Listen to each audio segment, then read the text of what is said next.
நித்திய சர்வாங்க தகன பலி. பலிபீடத்தின் மேல் நீ பலியிட வேண்டியது என்னவெனில், இடைவிடாமல் ஒவ்வொரு நாளிலும் ஒரு வயதான 2 ஆட்டுக்குட்டிகளை பலியிட வேண்டும். ஒரு ஆட்டுக்குட்டியை காலையிலும் மற்ற ஆட்டுக்குட்டியை மாலையிலும் பலியிடுவாயாக. ஒரு மரக்காலிலே 10 பங்கானதும் இடித்து பிழிந்த கார்படி எண்ணெயிலே பிசைந்ததுமாகிய மெல்லிய மாவையும் பானபலியாக கால்படி திராட்சை ரசத்தையும் ஒரு ஆட்டுக்குட்டியுடனே படைப்பாயாக.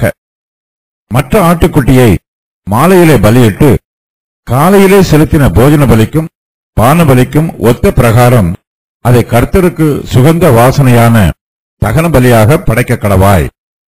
உன்னுடனே பேசும்படி நான் உங்களை சந்திக்கும் இடமாய் இருக்கிற ஆசரிப்பு கூடாரத்தினுடைய வாசலாகிய கர்த்தருடைய சந்நிதியிலே உங்கள் தலைமுறை தோறும் செலுத்தப்பட வேண்டிய நித்திய சர்வாங்க தகன பலி இதுவே. அங்கே இஸ்ரவேல் புத்திரரை சந்திப்பேன். அந்த ஸ்தலம் என்னுடைய மகிமையினால் பரிசுத்தமாக்கப்படும். ஆசரிப்பு கூடாரத்தையும் பலிபீடத்தையும் நான் பரிசுத்தமாக்குவேன்.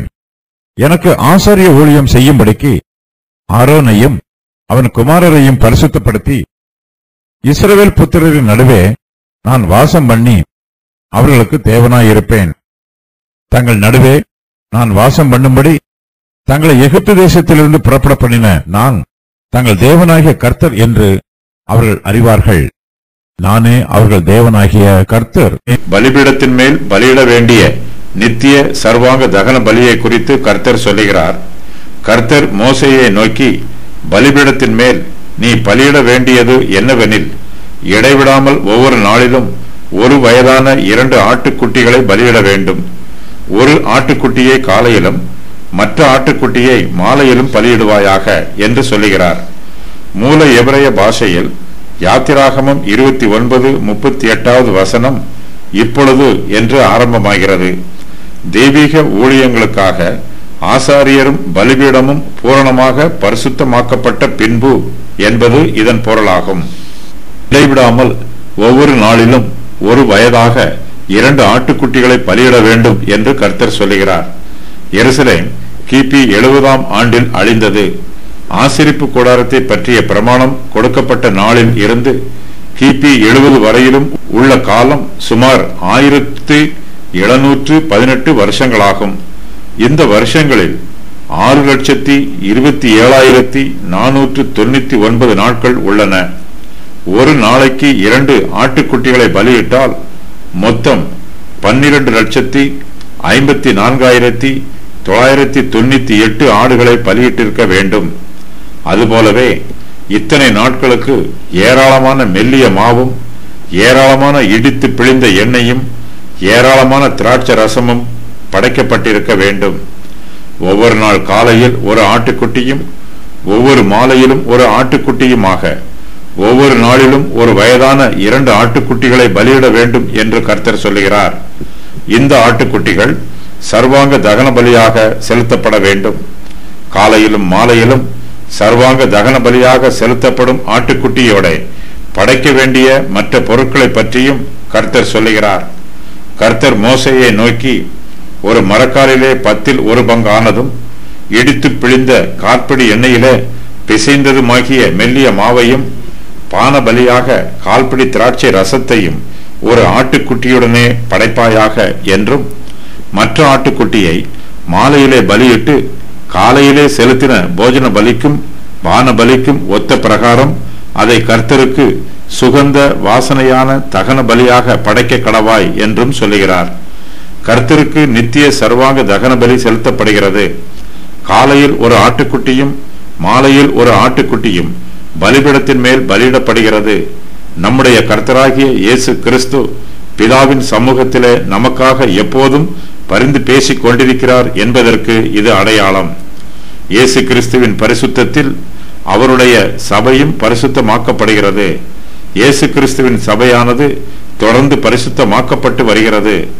கிறிஸ்துவானவர் தம்மை ஒரு தரம் மாத்திரமே பலியாக செலுத்தினார். அவர் கல்வாரி சிலுவையில் தம்முடைய ஜீவனை ஒரே ஒரு தரம் மாத்திரம் ஒப்பு கொடுத்தாலும் அவருடைய பலியானது நித்திய பலியாக இருக்கிறது.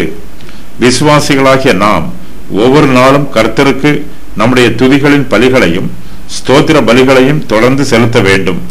நம்முடைய ஜெபத்தின் மூலமாகவும் துதிகளின் மூலமாகவும் நாம் கர்த்தருக்கு ஆவிக்கேற்ற பலிகளை தொடர்ந்து செலுத்த வேண்டும். நாம் கர்த்தரை சார்ந்து ஜீவிக்கிறோம் என்பதையும் கர்த்தருடைய உதவியும் ஒத்தாசையும் இல்லை என்றால் நம்மால் ஒன்றும் செய்ய முடியாது என்பதையும் நாம் கர்த்தருடைய சமூகத்தில் அங்கீகரிக்க வேண்டும். ஒரு ஆட்டுக்குட்டியை காலையிலும் மற்ற ஆட்டுக்குட்டியை மாலையிலும் நித்திய சர்வாங்க தகன பலியாக செலுத்தியது போல விசுவாசிகளாகிய நாமும் கர்த்தருடைய சமூகத்திலே நம்முடைய ஆவிக்கேற்ற பலிகளை செலுத்துவதற்கு நேரத்தை ஒதுக்கிக் கொள்ள வேண்டும். ஆசரிப்பு கூடாரத்தினுடைய வாசலாகிய கர்த்தருடைய சந்நிதி பரிசுத்தமான ஸ்தலமாக இருக்கிறது. கர்த்தர் மோசேயை நோக்கி, உன்னுடனே பேசும்படி நான் உங்களை சந்திக்கும் இடமாய் இருக்கிற ஆசரிப்பு கூடாரத்தினுடைய வாசலாகிய கர்த்தருடைய சந்நிதியிலே உங்கள் தலைமுறை தோறும் செலுத்தப்பட வேண்டிய நித்திய சர்வாங்க தகன பலி இதுவே.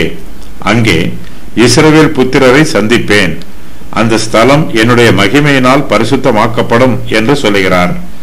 தேவன் கிருபாசனத்தில் ஜனங்களை சந்தித்து அவர்களோடு பேசுகிறார். உங்கள் தலைமுறை தோறும் என்னும் வாக்கியத்திற்கு நித்திய காலமாக என்று பொருள்.